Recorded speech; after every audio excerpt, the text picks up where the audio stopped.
You're listening to the Quint's podcast.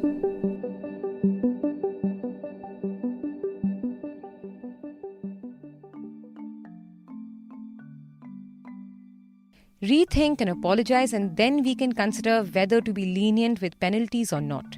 That's what the Supreme Court told lawyer activist Prashant Bhushan in his sentence hearing days after he was held guilty of contempt of court for his two quote-unquote derogatory tweets.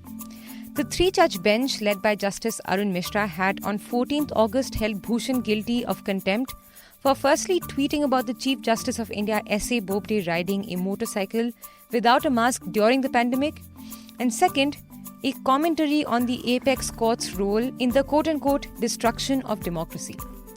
Rejecting his plea on 20th August to defer the contempt sentencing till he could exercise the right to file a review petition, the Supreme Court gave him 2 to 3 days to apologize and reconsider his statements, but they also assured that no punishment would be acted upon until a decision was taken on his review petition.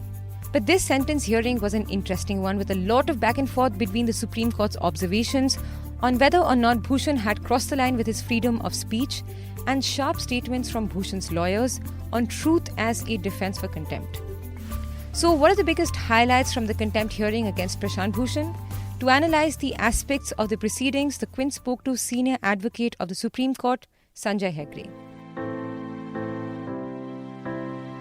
You're listening to The Big Story, the podcast where we dissect the headline-making news for you.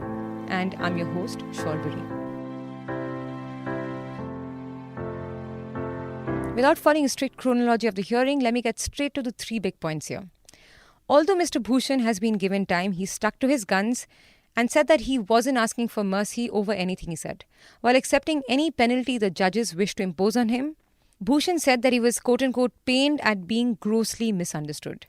In the first half of the hearing, Bhushan read out a statement before the court, standing by what he said in his tweets about the role of the last 4 CJIs in weakening India's democracy, and quoting the judgment in his statement, he said that he was, quote, shocked that the court holds me guilty of malicious, scurrilous and calculated attack without providing any evidence of my motives to launch such an attack, end quote.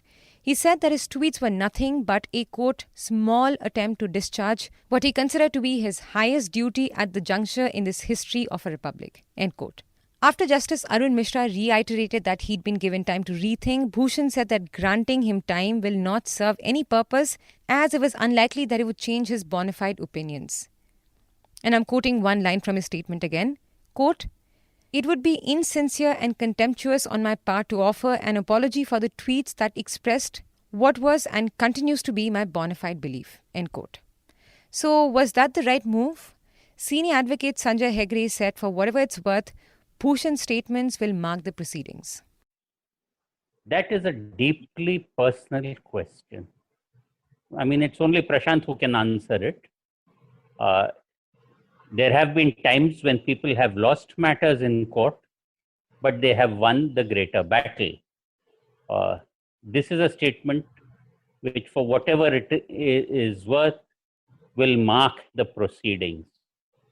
The only kind of equivalent that I'm reminded of are those words of Lokmanya Tilak, which are outside the Bombay High Court courtroom, where he was sentenced to 6 years of transportation. And he said that despite the verdict of the jury, I maintain that I'm innocent.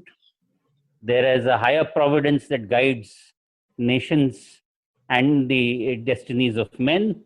And it may be that the cause that I represent is better served by my suffering than by my freedom. Or I'm roughly paraphrasing it. So this is an approach that Prashant Bhushan has taken that will end in a situation where he, if things go to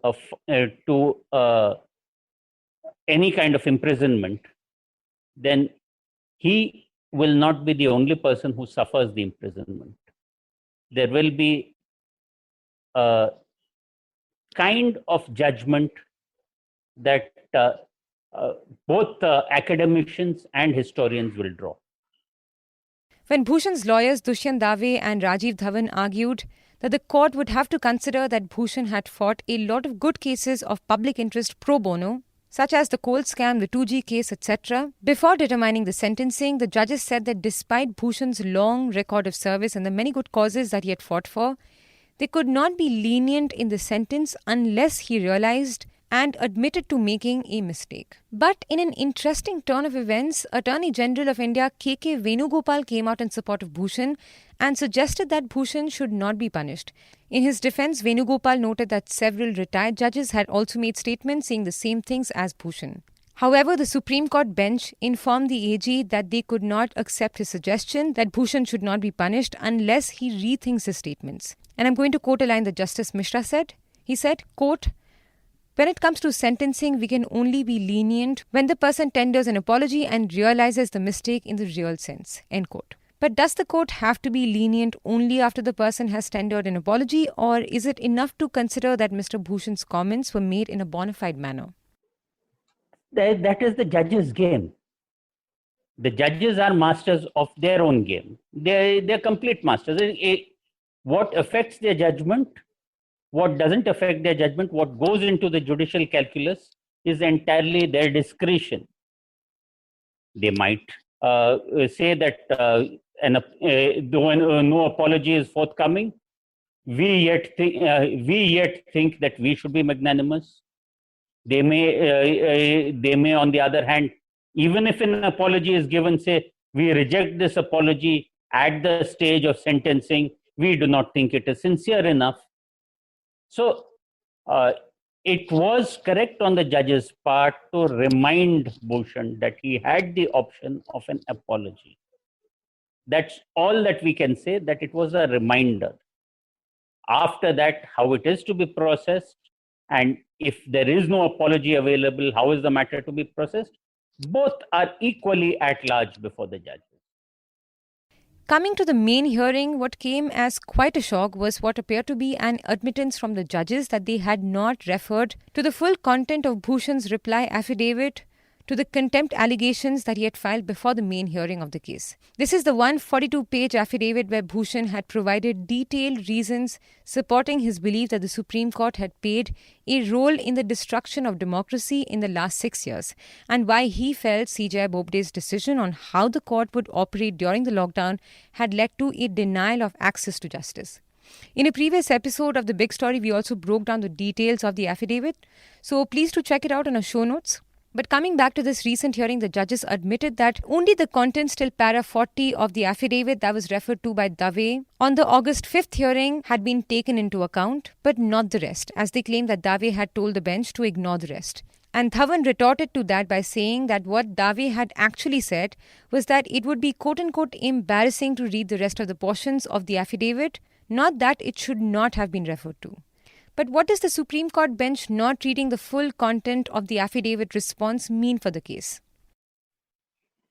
Or let's put it this way, that they did not rely upon the whole affidavit. They relied upon what their understanding of counsel's statement. Again, I believe there was some argument about what Mr. Dave had said or not said.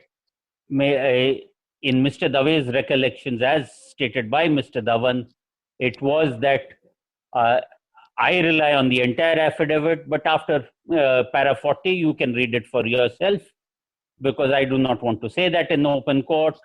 On the other hand, the judges may have well taken it to mean that, okay, I am relying only up to para 40, the rest of it I am not pressing. So if there was any confusion to that effect, after this hearing, the judges can take that into account when it comes to sentence. But I am not called upon to give a conclusive judgment as to whether the judges got it wrong or what the judges thought and what the counsel said. Suffice it to say that there appears to be some miscommunication. The affidavit was produced. It was relevant. The judges should have dealt with it. There are no two ways of that. How they dealt with it, that's not my province to say. But if the affidavit was there, and if the affidavit had not been specifically withdrawn by counsel, I think it is incumbent to meet every argument that can be legitimately be said to have been made in the pleadings, in the oral argument. So just sidelining the affidavit or saying that it doesn't exist, that is not something which, with due respect to the judges, is the legal process or what is required in the legal process. Now, the judges did not specify the deadline for Bhushan to reconsider his statements, and neither have they stated when the order on the sentencing will be out. More details are expected when the court's order comes out, so until then, stay tuned to the Quint. If you like listening to this episode, please subscribe to the Big Story playlist for episodic updates. We're live on Apple, Google Podcast, Spotify, JioSaavn, and most of the other popular podcast streaming platforms. For other podcasts, please log on to the Quint website and check out the podcast section. For any feedback, shoot an email to podcast@thequint.com.